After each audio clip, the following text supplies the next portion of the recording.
diffusion, détention et acquisition d'images pédopornographiques. On sait qu'en garde à vue devant les enquêteurs, il a reconnu une partie des faits de sources Ben judiciaires. non, il ne devrait pas rester à son poste de maire. Il faut qu'il dégage. Parce que cet individu est dangereux.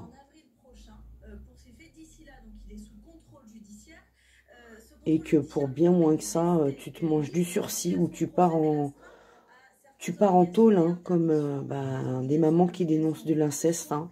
Eh ben, elles sont incarcérées. Hein, et des mères pédos qui goûtent à la pédopornographie hein, et qui ne savent pas maîtriser leurs pulsions, hein, et ben ceux-là, ils sont libres. Hein, et puis ils peuvent même diriger une commune. Mais c'est incroyable ce qui se passe dans notre pays.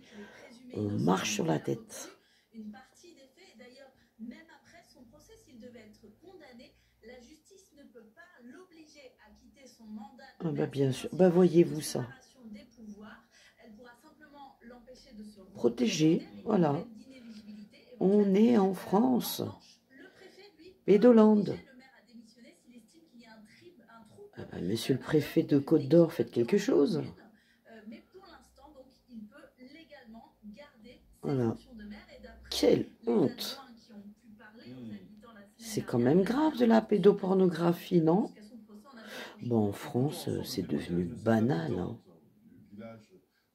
Qui était l'invité de BFM TV il y a quelques minutes et qui souhaite ce départ du maire.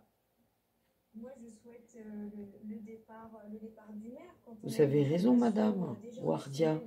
Et que la personne responsable de l'enquête vous parle du ciblage, donc des personnes les plus dangereuses, des profils de collectionneurs, donc ils ne sont pas tombés par hasard sur ces images pédopornographiques, et que nous, on apprend que notre maire est concerné, là, c'est le choc. Par bon sens, on s'est tous dit qu'il allait démissionner, en fait. Quand on le croise, quand on fait une course, quand on le croise dans la rue, décemment, il ne pouvait pas rester maire. Le procureur du Dijon a donc expliqué un petit peu le profil de notre cher maire, et on parle de 10 000 contenus. Vous vous rendez compte? 10 000 contenus. Donc, il y a aussi ce profil obsessionnel. Dijon, procureur de Dijon, tiens. Même ville que le juge Olivier Bailly, n'est-ce pas? Sursis, pour avoir proposé sa fille à des pédocriminels.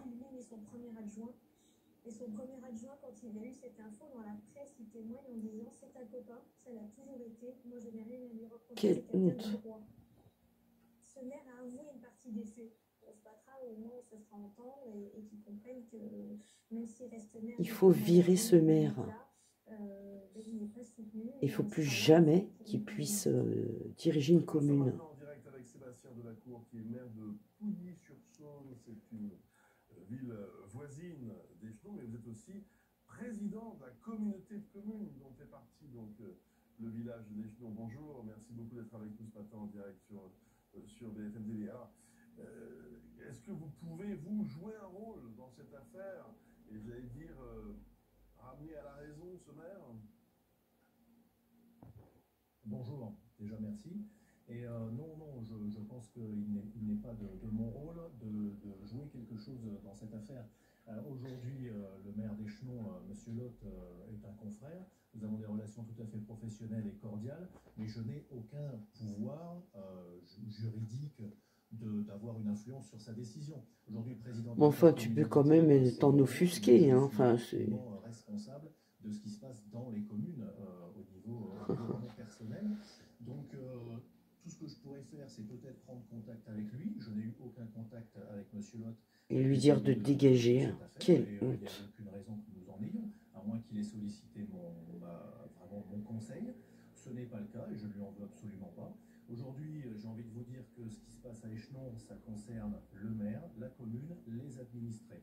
Je n'ai pas, et je me garderai bien de prendre l'ascendant sur lui en lui disant ce qu'il a à faire.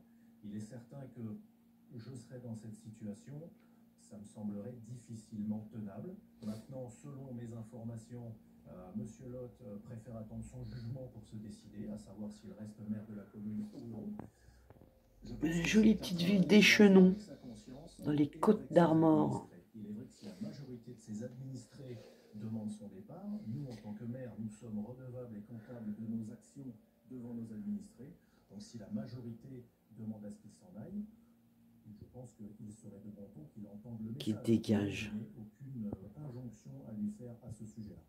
Qu'est-ce que vous dites aux habitants d'Échenon? Je rappelle encore une fois, vous êtes président de cette communauté de communes. Le message, il est simple. Il faut vraiment, vraiment garder la tête froide. Il ne faut pas surréagir, comme j'ai coutume de le dire. Il ne faut pas rentrer dans l'émotionnel. On a un système judiciaire qui existe, qui est un fait, dans lequel... Propédo, le système judiciaire, monsieur le maire de Pouilly. La juste sanction qui s'impose.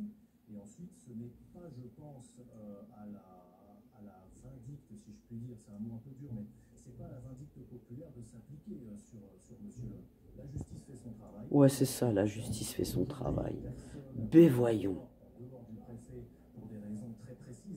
Quand on voit les tonnes de victimes qu'il y a dans notre pays, et les parents qui vont en tôle quand ils dénoncent des actes incestueux ou des viols sur leurs enfants, on voit bien qu'en France, la justice fonctionne bien, monsieur le maire. Pas de réaction excessive qui forcément amèneront à des situations très très compliquées pour tout le monde.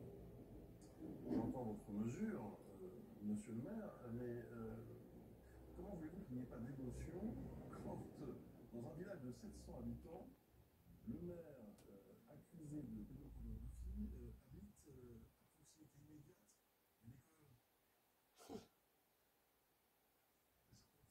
Je comprends bien que les gens sont inquiets. Je vais reprendre des faits. Ça fait 20 Alors toi, tu risques de te manger des tomates sur ta propre commune. Hein. Le moindre débordement, le moindre geste déplacé pendant ces 21 ans. C'est un monsieur, comme l'a dit son premier adjoint. Je ne sais pas s'il y a quoi que ce soit qui puisse lui être reproché sur son territoire, sur sa commune. Ce qui se passe dans son intimité, j'allais vous dire, ne concerne que lui, non. Oh putain, Puisque ce sont des faits condamnables. t'abuses, monsieur le maire de Pouilly-sur-Saône. Bien les préoccupations principalement des parents d'élèves. Simplement, une mesure doit être gardée quand même. Il ne s'agit pas d'un lynchage public et il ne s'agit pas d'ostraciser monsieur Lotte tant que la justice n'a pas rendu son verdict. Mais j'entends bien aussi les préoccupations des habitants. Simplement, il faut savoir raison garder et Ouais, c'est ça.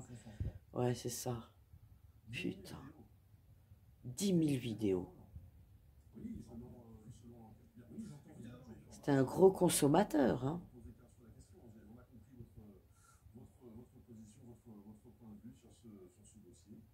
Je vous remercie d'avoir répondu à nos questions. Je pose une dernière question à Alexandra sur, en effet, voilà, les suites de l'affaire. Donc, 23 avril, sachant qu'il a déjà reconnu une partie des faits.